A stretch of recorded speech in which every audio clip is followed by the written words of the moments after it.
Belanda, dan Belanda terpaksa harus menyerah kepada Jepang. Kedatangan Jepang disambut baik oleh masyarakat Indonesia karena rakyat Indonesia beranggapan dengan datangnya Jepang, Indonesia akan bebas dari penjajahan.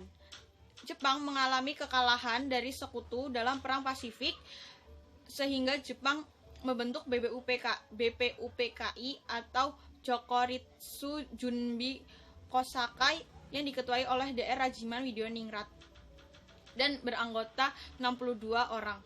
Didirikan 23 April 1945 dan dilantik 20 Mei 1945. BPUPKI sidang pertama 29 Mei sampai 1 Juni 1945 dalam membahas dasar negara.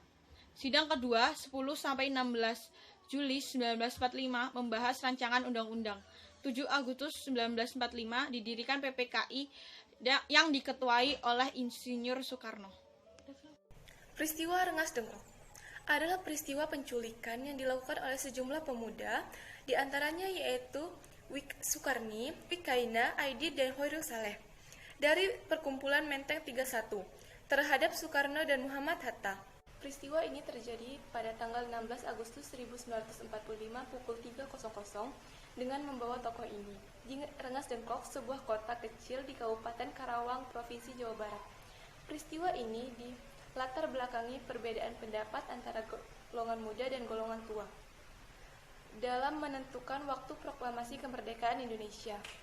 Golongan muda yang menginginkan kemerdekaan Indonesia segera diproklamasikan setelah Jepang menyerah pada 15 Agustus 1945 pada Sekutu. Para pemuda khawatir bila menunggu terlalu lama maka akan terjadi vacuum of power atau kekosongan kekuasaan, dan Belanda akan kembali ke Indonesia dengan membonceng Sekutu yang memenangkan Perang Dunia yang Kedua.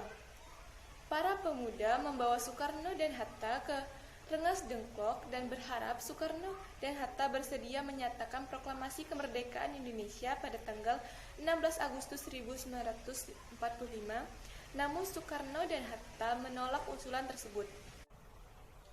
Setelah Ahmad Subarjo datang, dia menengahi perdebatan antara golongan muda dan golongan tua, serta memastikan bahwa kemerdekaan Indonesia akan dilaksanakan pada tanggal 17 Agustus 1945.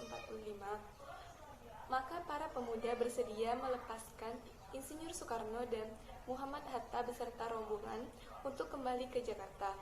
Ahmad Subarjo tahun 1996 sampai 1978 adalah pejuang kemerdekaan yang kemudian menjadi Menteri Luar Negeri pertama di Indonesia. Lalu malam harinya, Soekarno dan Hatta kembali ke Jakarta. Keesokan harinya, pada tanggal 17 Agustus 1945, proklamasi kemerdekaan Indonesia dibacakan di Jalan Pegangsaan Timur nomor 56 pada pukul 10 Jakarta Pusat. Ya,